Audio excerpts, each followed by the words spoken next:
Hello, UURAF audience. My name is Paul Zerba, and I've been working with the Schmidt Lab here on MSU campus on DNA repair proteins in human cancer cells, and I'm super excited to share this with you. For my project, my protein of interest is Gen1. It's a holiday junction resolvase involved in homologous recombination to repair double-stranded breaks in DNA. In order for us to study proteins, the lab uses single molecule imaging. To enable this imaging, we must use CRISPR technology to genetically modify the DNA of our cells to express a halo tag that can chemically attach to the N-terminus of our protein to generate fluorescence so that we can observe protein kinetics. This is clinically relevant to DNA repair proteins like Gen1 because they play a critical role in maintaining the human genome. Mutations in these proteins can lead to cancer, with Gen1 holding about 2% of all cancer cases for mutations in DNA repair proteins.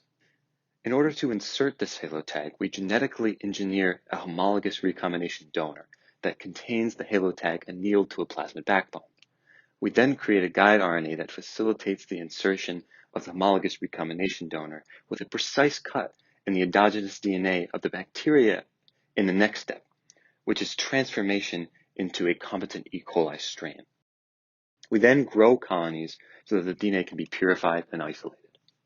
Next, I ran a restriction digest and set the DNA for sequencing to ensure that all pieces were annealed correctly, and then multiple bands as shown in figure 4, lanes 3 to 7, suggest proper insertion.